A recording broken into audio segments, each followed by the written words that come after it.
T G P M ശ്രീയുമായിട്ട് ബന്ധപ്പെട്ട് വളരെയധികം ചർച്ചകൾ നടക്കുകയാണ്. ശിവൻകുട്ടിയുടെ വിദ്യാഭ്യാസ മന്ത്രിയുടെ പത്രസമ്മേളനം കണ്ടിരുന്നു.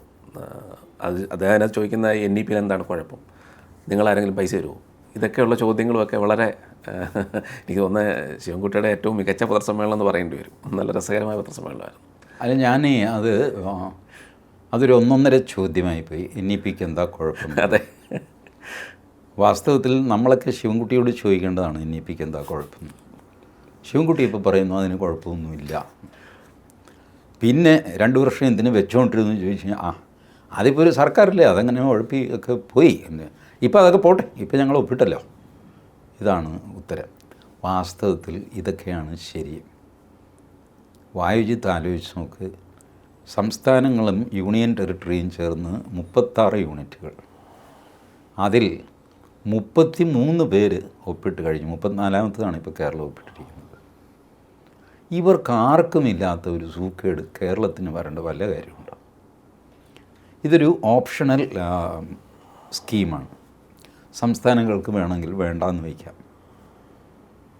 60% കേന്ദ്രവും 40% സംസ്ഥാനവുമാണ് തരേണ്ടത്. ഓപ്ഷനിലാണ്. ഞങ്ങൾക്ക് ഈ പരിപാടി വേണ്ട, ശരി, വേണ്ട. ബംഗാൾ അങ്ങനെ ചെയ്തു. മമതാ ബാനർജി പറഞ്ഞു എനിക്ക് തൻ്റെ കാശും വേണ്ട, തൻ്റെ സ്കീമും വേണ്ട, PM ശ്രീ നമസ്കാരം പൊടും. ഒരു കുഴപ്പമില്ല. തമിഴ്നാട് ഹിന്ദി അടിച്ചേൽപ്പിക്കാൻ ശ്രമിക്കുന്നു NEPയിലൂടെ എന്നൊക്കെ പറഞ്ഞിട്ട് ഓടി സുപ്രീം കോടതി പോയി അവിടെ കിടക്കുകയാണ്. ഈ രണ്ടും വലിയ സംസ്ഥാനങ്ങളാണ്.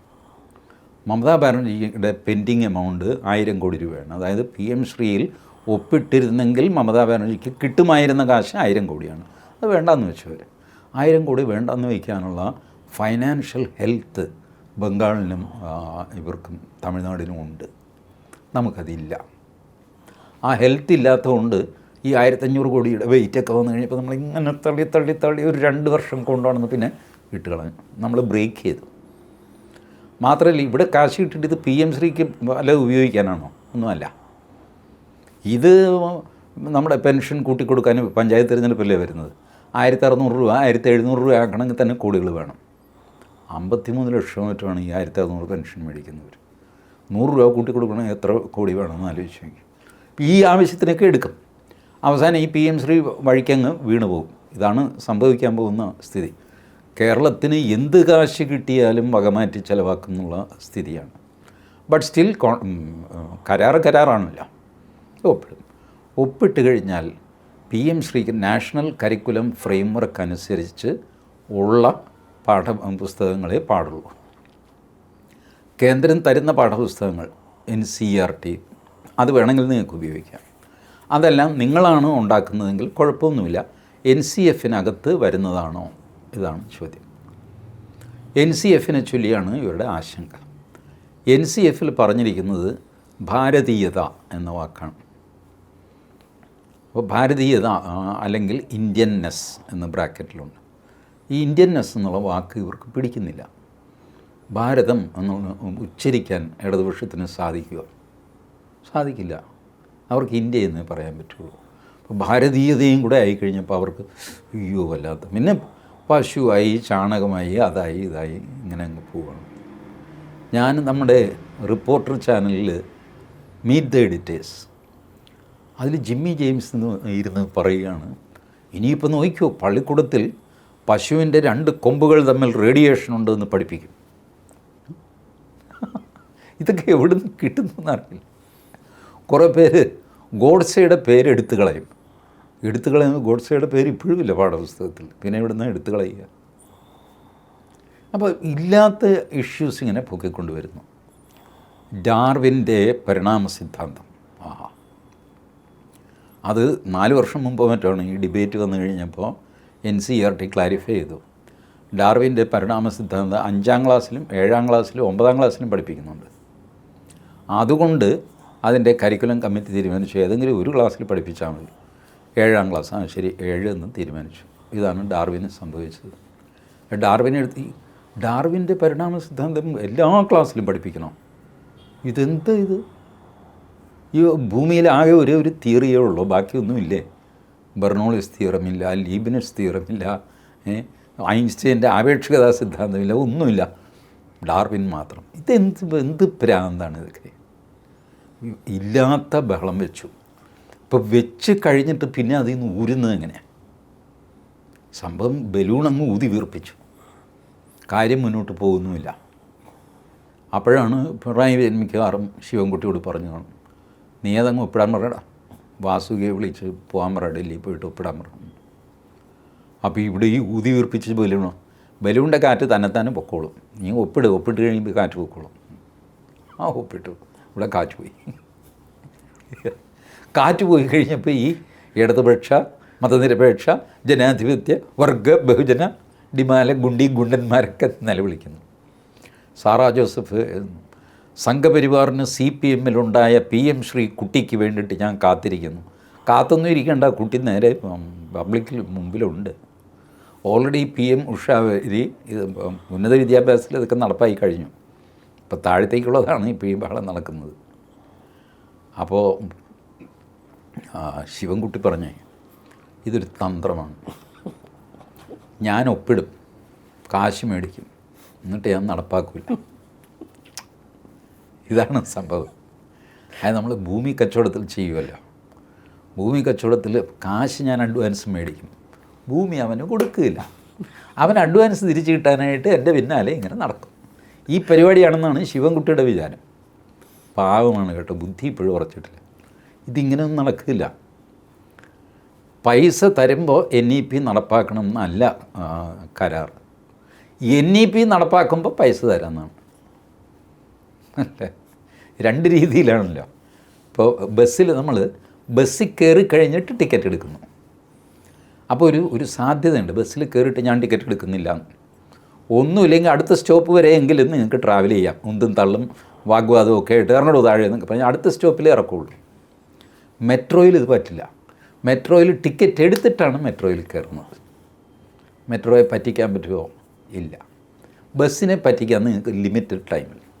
ഇതുപോലെ NEP-യിൽ ആദ്യം ടിക്കറ്റ് എടുത്തിട്ട് നിങ്ങൾക്ക് വണ്ടിയിൽ കയറാൻ പറ്റുള്ളൂ. NEP നടപ്പാക്കുക, അത് കഴിഞ്ഞിട്ട് നിങ്ങൾക്ക് കാശ് തരും. അല്ലാതെ കാശ് കൊണ്ടുപോവുക, NEP നടപ്പാക്കാമെന്ന് പറയുക, കാശ് കിട്ടിക്കഴിയുമ്പോഴത്തേക്ക് പോടാ എന്ന് പറഞ്ഞിട്ട് ഈ പരിപാടി നടക്കും. ഇതൊക്കെ വല്ല DYFI സമ്മേളനത്തിലൊക്കെ പറയാൻ കൊള്ളാമെന്നുള്ളതല്ലാതെ ഇതൊന്നും നാട്ടുകാരോട് പറയരുത്. നടക്കില്ല. ഇത് പല പ്രോജക്റ്റുകളും പകുതി വഴിക്ക് കടന്നു പോകുന്നത് എന്തുകൊണ്ടാണ്? കേന്ദ്ര സർക്കാർ പറയുന്നത് നിങ്ങൾ ചെയ്തിട്ടില്ല എന്ന്, നിങ്ങൾ ഫണ്ട് യൂട്ടിലൈസ് ചെയ്തിട്ടില്ല. അല്ല, ഞങ്ങൾ യൂട്ടിലൈസ് ചെയ്തു, അതിൻ്റെ സർട്ടിഫിക്കറ്റ് കൊണ്ടുപോകാം. സർട്ടിഫിക്കറ്റ് ഇവർ കൊടുക്കണമെങ്കിൽ ഇവർ റോഡ് പണിഞ്ഞു, കലുങ്ക് പണിഞ്ഞു, അത് ഇത് എന്നൊക്കെ പറഞ്ഞ് ഡാറ്റ കൊടുക്കണ്ടേ? അവരുടെ ഇല്ല. ആകാശത്തുള്ള റോഡിന് ആരെങ്കിലും കാശ് തരുമോ? ഇവർ റോഡിനാണെന്ന് പറഞ്ഞ് കാശ് മേടിക്കും. PM സടക്ക് യോജന, പോരട്ടെ കാശ് എന്ന്. ആ കാശ് വാങ്ങിയിട്ട് ഇവർ വേറെ പുട്ടടിക്കും. സർക്കാർ ഉദ്യോഗസ്ഥന്മാരുടെ DA ഒരു ഗഡു അങ്ങ് കൊടുക്കും. PM സടക്ക് യോജനയുടെ അടുത്ത ഇൻസ്റ്റാൾമെൻറ്റ് കൊണ്ടുവരണമെങ്കിൽ നീ നേരത്തെ തന്ന കാശിൻ്റെ കണക്ക് കാണിക്കുന്നു. പോകെ കേന്ദ്ര സർക്കാരിനും മനസ്സിലായി ഇത് ചെയ്തിട്ട് കാശ് കൊടുക്കുക, അല്ലാതെ കാശ് കൊടുത്തിട്ട് ചെയ്യാം. ബട്ട് റോഡ് പണിക്കൊക്കെ എന്താണെന്ന് വെച്ചാൽ കാശ് കൊടുത്തേ പറ്റുള്ളൂ. കാശ് കിട്ടിയാലേ റോഡ് പണി നടക്കുകയുള്ളൂ. അല്ലാതെ റോഡ് താൻ പണിഞ്ഞോ കാശ് ഞാൻ പിന്നെ തരാമെന്ന് പറഞ്ഞാൽ ആരും സമ്മതിക്കില്ല. അങ്ങനെ ഒരുപാട് പദ്ധതിക്ക് അഡ്വാൻസായിട്ട് കാശ് കൊടുക്കുന്നുണ്ട്. പക്ഷേ ആ ഒറ്റ അഡ്വാൻസിൽ ഇത് നിന്ന് പോകും. ഇതുപോലെ PM ശ്രീയും എൻ്റെ ഇപ്പോഴത്തെ വിശ്വാസം, ഇപ്പം CPI സമ്മതിച്ചില്ല എന്നൊക്കെയുള്ളത് നിസ്സാര കാര്യമാണ്, അവർ തീർത്തോളും. CPIയും കൂടെ സമ്മതിച്ചു എന്ന് വെച്ചോ, അപ്പോഴും ഇത് നേരെ കേരള സർക്കാരിന് മുന്നോട്ട് കൊണ്ടുപോകാൻ സാധ്യമല്ല. കാരണം we are in perpetual demand of money for other മറ്റ് ചിലവുകൾക്കായിട്ട്. സർക്കാർ ഉദ്യോഗസ്ഥന്മാർക്ക് ശമ്പളം കൊടുക്കാൻ പറ്റുന്നില്ല. എപ്പോഴും ടോപ്പിൽ വരുന്ന ആവശ്യം എന്തായിരിക്കും? അപ്പോൾ മന്ത്രിസഭ പിണറായി വിജയൻ ചോദിക്കുന്നു, ചീഫ് സെക്രട്ടറി ജയതിലകനെ വിളിക്കുന്നു, ഫയലൊക്കെ കൊണ്ടുപോകാം, എടോ നമ്മുടെ അടിയന്തര ആവശ്യം എന്താ? അത് പറഞ്ഞ് സർക്കാർ ഉദ്യോഗസ്ഥന്മാരുടെ DA ഇതല്ലേ പറയുള്ളൂ, അങ്ങേർക്കും കൂടെ കിട്ടാനുള്ള. അപ്പോൾ ഇത് ആണ് എപ്പോഴും ടോപ്പ് പ്രിയോറിറ്റി വരുന്നത്. നോക്കൂ, കേരളത്തിൽ എന്തെല്ലാം പ്രതിസന്ധി ഉണ്ടായിക്കഴിഞ്ഞാലും സർക്കാർ ഉദ്യോഗസ്ഥരുടെ ശമ്പളമോ പെൻഷനോ മുടങ്ങിയിട്ടുണ്ടോ? ഇല്ല. മാറ്റിവെച്ചിട്ടെങ്കിലും ഉണ്ടോ? ഇല്ല. ഒരു ദിവസം താമസിപ്പിച്ചിട്ടുണ്ടോ? ഇല്ല. അതിന് കാര്യം എന്താണെന്ന് വെച്ചാൽ സർക്കാർ ഉദ്യോഗസ്ഥന്മാർ തന്നെയാണ് പ്രിയോറിറ്റി തീരുമാനിക്കുന്നത്. ഞാൻ അവരെ കുറ്റം പറയുകയല്ല. ഞാനാണെങ്കിലും എനിക്ക് കിട്ടാനുള്ള കാശിനല്ലേ ഞാൻ പ്രിയോറിറ്റി വയ്ക്കുകയുള്ളൂ. വായുജ്യത്തിന് നാളെ കൊടുക്കാമെന്ന് പറയും. ഇത് മനുഷ്യ സ്വഭാവമാണ്. അങ്ങനെയൊക്കെ ചെയ്തിട്ട് ഈ കാശ് നമ്മൾ പിച്ചിപ്പറിച്ച് കളയും. PM ശ്രീ പദ്ധതി വെറുതെ ഒരു ബോർഡായിട്ട് കലാശിക്കും. ഇതാണ് സംഭവിക്കാൻ പോകുന്നത്. ബാക്കി CPIയുടെ മസിൽ പിടുത്തമൊക്കെ പഞ്ചായത്ത് തിരഞ്ഞെടുപ്പിന് വേണ്ടിയിട്ടുള്ള ഒരു ഷോയാണ്. CPI എന്നുള്ളൊരു പാർട്ടിക്ക് എന്താ നിലനിൽപ്പ്? CPMഉം CPIയും തമ്മിൽ എന്താ വ്യത്യാസം? ഇത് CPIയിലെ അപൂർവം ചെറുപ്പക്കാരാണ് അതിലുള്ളത്. ആ ചെറുപ്പക്കാർ ചോദിക്കുകയാണ്, ചേട്ടാ നമ്മളും അവരും തമ്മിൽ എന്താ വ്യത്യാസം, എന്തിനാണ് നമ്മുടെ പാർട്ടി എന്ന് ചോദിച്ചാൽ CPIക്കാരൻ്റെ ഒരു ഉത്തരം വേണ്ടേ? അതിനാണ് കണ്ടോ നമ്മൾ മസിൽ പിടപ്പിച്ചു എന്നൊക്കെ പറയാൻ വേണ്ടിയിട്ട് ഒരു ഇഷ്യൂ ഉണ്ടാക്കുക. പഞ്ചായത്ത് തിരഞ്ഞെടുപ്പ് മുമ്പ് വിലപേശൽ ശക്തി വർദ്ധിപ്പിക്കുക, ഇത്രയേ ഉള്ളൂ. അതിൽ കവിഞ്ഞൊരു ചുക്കും ചെയ്യാൻ പാടില്ല. CPI എല്ലാ കാലത്തും ഇതുപോലെ വലിയ CK ചന്ദ്രപ്പനുള്ള സമയത്തൊക്കെ വൻ കാനം ഇതൊക്കെ, പക്ഷേ കുറച്ച് കഴിയുമ്പോൾ CPM പറയുന്നത് കേട്ട് അടങ്ങി ഒതുങ്ങിയിരിക്കുന്നതാണ് കാണാറുള്ളത്. ആ ഇടയ്ക്കിടയ്ക്ക് CPM അനുവദിക്കുന്നതാണ്. ചേട്ടാ ഞാനൊന്നും മസിൽ പഠിപ്പിച്ചോ, കുഴപ്പമൊന്നുമില്ല ചേട്ടൻ പാലം വയ്ക്കരുത്. ഇല്ല ഞാനൊന്നും ചെയ്യുന്നത് ഒരാഴ്ചയെ പാടുള്ളൂ കേട്ടോ. ഒരാഴ്ചയൊക്കെ മതി, പോരെടാ, മതി പുറത്തിറങ്ങിയിട്ട് ഡിം എന്ന് പറഞ്ഞ് വായ കളിക്കും. CPI എക്സിക്യൂട്ടീവ് കൂടുന്നു, MN സ്മാരകത്തിൽ പെയിൻ്റ് അടിക്കുന്നു എന്നൊക്കെ പറഞ്ഞിട്ട് വലിയ വാർത്തയൊക്കെ ഉണ്ടാക്കിയിട്ട് പിന്നെ അതങ്ങ് പോവും. ഈ ചോദ്യങ്ങൾ പത്രക്കാർ ചോദിച്ചു കഴിഞ്ഞാൽ കേട്ടില്ല എന്ന് നടിച്ചുകൊണ്ട് നടന്നു പോകും. അങ്ങനെ